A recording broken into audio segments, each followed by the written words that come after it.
Hi hello welcome to Kiran TV news. మనతో పాటు Janasena party senior నాయకులు తమ్మిరెడ్డి శివశంకర్ గారు ఉన్నారు. నిన్న జరిగినటువంటి పవన్ కళ్యాణ్ గారి మీటింగ్ మనందరికీ తెలుసు. సేనతో సేనాని అనే కార్యక్రమాన్ని ఇక్కడ విశాఖలో 3 రోజుల ఒక పర్యటన నిమిత్తం చాలా దిగ్విజయంగా పూర్తి చేసుకున్నారు. జనసేన పార్టీ ఇక నుంచి ఎలా వెళ్ళబోతుంది, జనసేనలో ఆపరేషన్ త్రిశూల్ అనేది ఎలా ఉండబోతుంది ఇది తెలుసుకునే ప్రయత్నం చేద్దాం. సార్ నమస్తే. నమస్కారం. పవన్ కళ్యాణ్ గారు నిన్న త్రిశూల్ అనే ఒక వ్యూహంతో ముందుకు వెళ్తున్నామని చెప్పారు. ఈ త్రిశూల్ ఏంటి సార్? అసలు దీని ముఖ్య ఉద్దేశం ఏంటి అసలు? అది ఒక పార్టీ ప్రయాణంలో ఒక వ్యూహం అండి. ఏమిటి అంటే కార్యకర్తలు membership to leadership flow chart. అది మెంబర్షిప్లో కార్యకర్తల్ని క్లాసిఫికేషన్ చేస్తారు. మనం గమనించేటట్టయితే కార్యకర్తలు కొంతమంది మండల లెవెల్ లీడర్షిప్కి షూట్ అవుతారు, కొంతమంది జిల్లా లెవెల్ లీడర్షిప్కి సూట్ అవుతారు, కొంతమంది రాష్ట్ర లెవెల్ లీడర్షిప్. అది వనరులు అవి మనకి జన సైనికుల నుంచి పార్టీకి ఉన్న వనరులు అవి.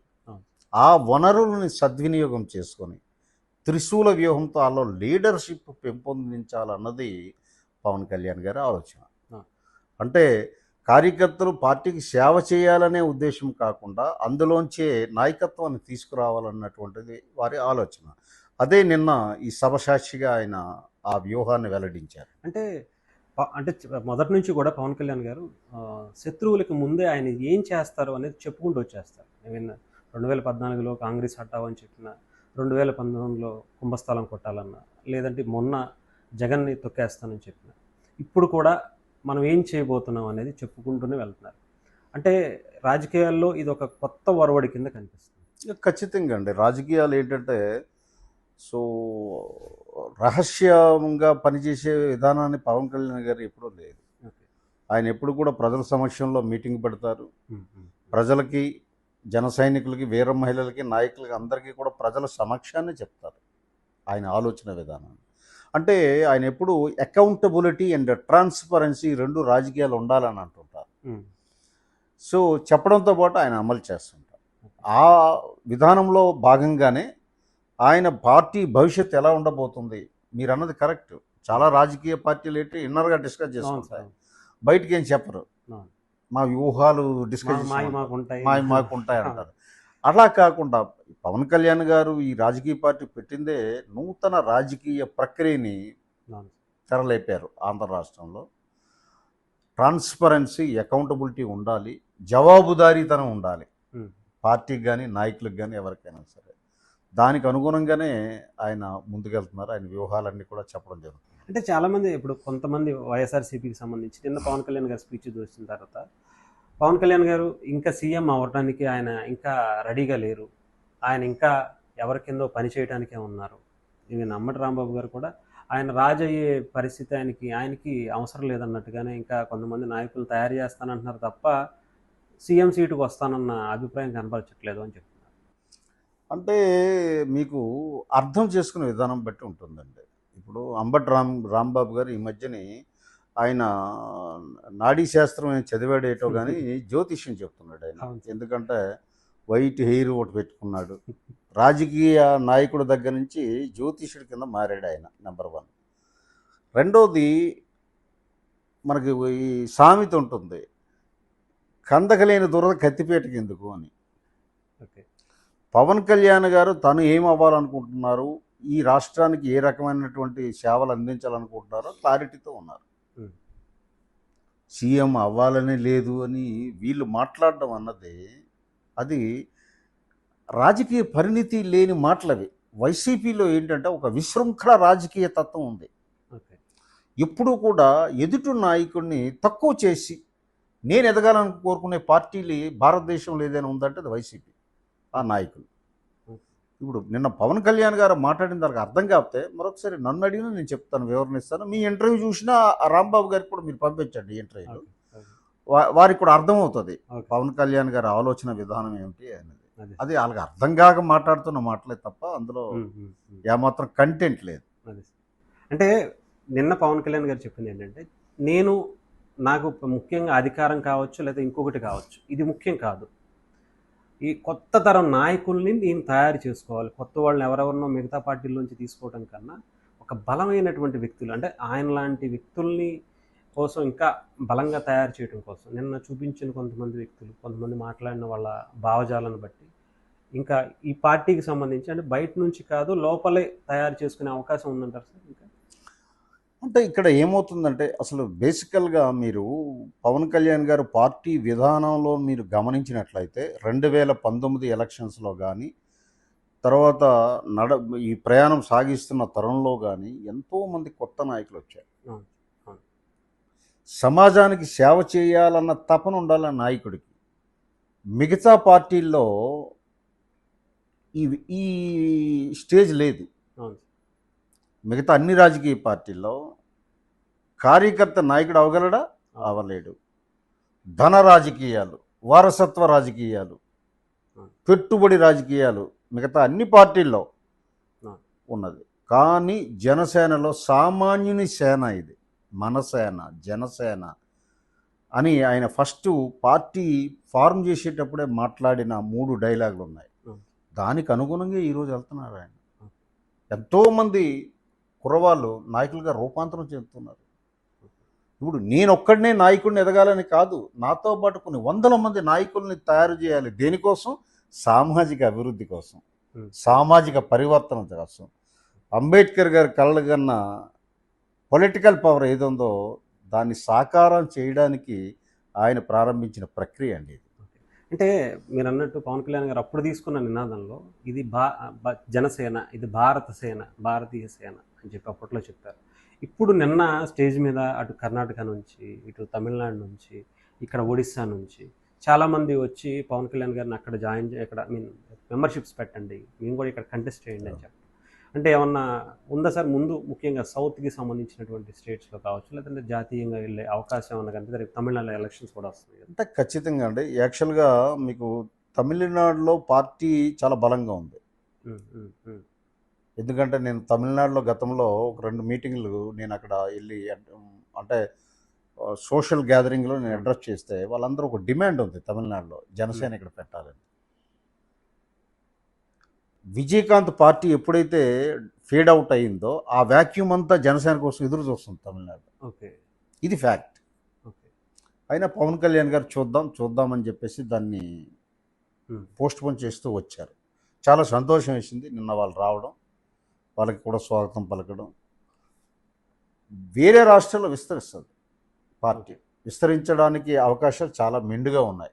మీకు ఫర్ ఎగ్జాంపుల్ తమిళనాడు కానీ, మహారాష్ట్ర కానీ, కర్ణాటక కానీ, ఒడిస్సా కానీ, ఛత్తీస్గఢ్లో కానీ తెలుగు పాపులేషన్ ఎక్కడైతే కన్సిడరబుల్గా ఉందో, తెలుగు పాపులేషనే కాదు, పవన్ కళ్యాణ్ గారికి జాతీయ దృక్పథం ఉంది. ఈవెన్ నార్త్ ఇండియన్స్ కూడా ఆయనంటే లైక్ చేస్తారు. కాబట్టి ఇది జాతీయ పార్టీగా విస్తరించే వ్యూహం అయితే ఉంది భవిష్యత్తులో. ఓకే, అంటే ఇప్పుడు ఈ కమిటీలకు సంబంధించి రేపు మార్చి 14 కల్లా మనకు పూర్తి స్థాయి జనసేన అంటే ఇప్పటి వరకు గెలిచిన నియోజకవర్గాల్లో కూడా పూర్తి స్థాయి కమిటీలు అనేవి లేవు, బూత్ స్థాయి కమిటీలు కావచ్చు, ఇవన్నీ మార్చి 14 లోపు మనం పూర్తి చేయాలి, చేసి అసలు సిసలైన జనసేన ఆవిర్భావ దినోత్సవం చేద్దాం అని చెప్పారు. ఈ కమిటీల్లో ఈ తమిళనాడు కావచ్చు వీటికి కూడా ఏమైనా స్థానం ఉంటుంది? ఉండొచ్చు. ఎందుకంటే అది మీరు సమీప భవిష్యత్తులో చూస్తారు. ఇప్పుడున్న కమిటీలు ఇవన్నీ అడహాక్ కమిటీలు అండి. మీరు ఎప్పుడైతే నమోదు కాబడిన పార్టీ మొదట, ఇప్పుడు గుర్తింపు పొందిన పార్టీ, రిజిస్టర్డ్ అండ్ రికగ్నైజ్డ్, ఈ ప్రయాణంలో రిజిస్టర్డ్ నుంచి రికగ్నైజ్డ్గా మారింది.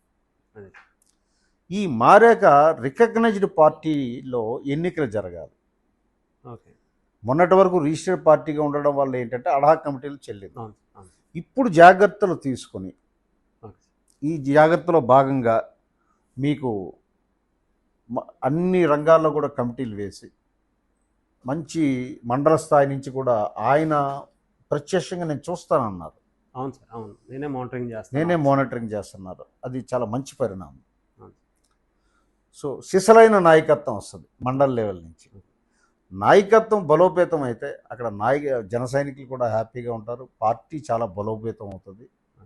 పార్టీ ఒకసారి బలోపేతం అయితే అన్ని లెక్కలు ఈక్వేషన్లు మారుతాయి. అంటే నిన్న చెప్పిన దాంట్లో మీరే కొంతమందిని మీరే ఓటింగ్ పద్ధతిలో ఒక నాయకుడిని ఎన్నుకునేలాగా, లేదంటే వాళ్ళకి ఏదైనా పదవి ఇవ్వాలన్నా మీరే డిసైడ్ చేసేలాగా, నేను మానిటరింగ్ చేస్తాను, లేదంటే నా మనుషులు వచ్చి అక్కడ ఉంటారు.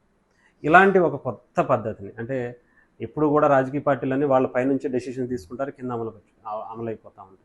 సో ఇప్పుడు ఈ పద్ధతి అవకాశం ఉందంటారు సార్ ఇప్పుడున్న పరిస్థితుల్లో? ఖచ్చితంగా ఉంటుందండి. మనది డెమోక్రటిక్ కంట్రీ, మన రాజ్యాంగం డెమోక్రటిక్. దీన్ని ఇంటర్నల్ డెమోక్రసీ అంటారు. అంతర్గత ప్రజాస్వామ్యం పార్టీలో ఉండాలి అనేది ఆయన ఆలోచన, పవన్ కళ్యాణ్ గారి ఆలోచన. ఏదో అమరావతి హెడ్ ఆఫీస్ నుంచి ఎవరిని పంపించి ఆయన నాయకుడిగా పంపించి ఆ సంస్కృతి మనం చూస్తున్నాం చాలా రాజకీయ పార్టీల్లో. దానికి ఆయన విరుద్ధం. ఒక మండలాల్లో ఉన్నటువంటి ఇప్పుడు అలా చేయడం వల్ల ప్రాబ్లమ్స్ వస్తున్నాయి చాలా దగ్గర జనసేన. అదే ఆయన గుర్తించారు. సో ఒక మండలంలో ఎవరు మండల అధ్యక్షుడు ఉండాలి అన్న దాని మీద ఒక రెఫరెండం లాగా ఒక సీక్రెట్ బ్యాలెట్ బాక్స్లోనూ ఓ 3 క్యాండిడేట్లు ఉన్నారు, 3 క్యాండిడేట్లకు స్లిప్లో వేయండి, మీరు ఎవరైతే బాగుంటుందో ఎందుకు అని పెట్టి బాక్స్లో వేసారు అనుకోండి, దాన్ని బట్టి ఆ మండలైజేషన్ ఎన్నుకుంటే ఎలా ఉంటుంది మీరు ఆలోచన. చాలా ఒక డెమోక్రటిక్ సిస్టమ్ డెవలప్ అవుతుంది. అదే వారి ఆలోచన. అంటే పవన్ కళ్యాణ్ గారు ఇప్పుడు మీరు చెప్పిన కొన్ని ఇష్యూస్ వచ్చాయి, మొన్న కూడా కొంతమందిని సస్పెండ్కి సంబంధించి లేదా ఇంకొక సంబంధించి, ఇవన్నీ కూడా మార్చే ఉద్దేశం, అంటే మళ్ళీ వాళ్ళని తీసుకోవడం కానీ, లేదంటే ఉన్న నాయకత్వాన్ని, ఇన్ఛార్జీలని, పిఓసీలని వీళ్ళందరినీ మళ్ళీ సెగ్రిగేట్ చేసి మళ్ళీ ఏమన్నా మార్చే అవకాశం ఉంటుందా సార్? వాళ్ళనే ఉన్నా కంటిన్యూ అంటే ఒకటండి, ఇప్పటి వరకు పిఓసీలు, ఇన్ఛార్జీలు వాళ్ళని తీసేస్తారని అనుకోకూడదు, వాళ్ళని కంటిన్యూ చేస్తారని కూడా అనుకోకూడదు. పవన్ కళ్యాణ్ గారు నిర్దేశించినటువంటి యార్డ్ స్టిక్లో, క్రైటీరియాలో వీళ్ళు వస్తే ఉంటారు, లేదంటే ఉండరు. జనసేన పార్టీకి సంబంధించి కొంతమంది నాయకులు కొత్తగా వచ్చిన వాళ్ళు కావచ్చు, లేకపోతే గతంలో ఒక 1 year క్రితం వచ్చిన వాళ్ళు కావచ్చు, చాలామంది వచ్చిన తర్వాత రీసెంట్గా వాళ్ళకి ఎటువంటి ప్రాధాన్యత ఇవ్వట్లేదు అనేది లేదు. జనసేన పార్టీకి కొన్ని మీడియా ఛానల్స్ వచ్చిన వాళ్ళ మీద బురద జల్లే ప్రయత్నం, లేదా ఆ నియోజకవర్గాల్లో వాళ్ళని టీడీపీ వాళ్ళు కావచ్చు, లేదా ఇంకొకరు వాళ్ళు కావచ్చు, కొంచెం ఇబ్బంది పెడుతున్నారు అనేది సమస్యగా కనిపిస్తుంది. ఏమంటారు సార్ దీని మీద? ఏమన్నా నిర్ణయం తీసుకోబోతున్నారు? అంటే ఒకటండి, ఇప్పుడు ఇది ఒక నదీ ప్రవాహం లాంటిది. పార్టీ ప్రయాణం అన్నది ఒక నదీ ప్రవాహం లాంటిది. నదీ ప్రవాహంలో మొదటి నుంచి ఉన్నవాళ్ళు ఉంటారు, ఆ మార్గంలో కొంతమంది పాయలు వచ్చి కలుస్తుంటాయి. వాళ్ళ మీద గతంలో ఇలాగున్నారు అని చెప్పి మీరు అనేది కరెక్టే మీడియాలో. వాళ్ళకి నేను చెప్తాను, మా పార్టీ వాతావరణంలో వాళ్ళు ఎడ్జిస్ట్ అవ్వవలసిందే, పవన్ కళ్యాణ్ గారి ఆలోచన విధానంతో నడవవలసినదే. గతంలో ఎలా ఉన్నా సరే ఇక్కడ మాత్రం మారాలి. మా గతః నాస్తి, పాస్ట్ ఈజ్ డెడ్. నీకు బుద్ధుడు తన మతం ఇది ప్రచారం చేసుకుని వెళ్ళేటప్పుడు అంగుళీమాల అనే ఒక దోపిడీ దొంగ, అయ్యా నేను చాలా తప్పులు చేశాను, నేను ఇవన్నీ వదిలేసి మీతో పాటు నా శాశ్వత జీవితం గడుపుతాను వచ్చి ఆయన గొప్ప బౌద్ధ భిక్షుడు అయ్యాడు.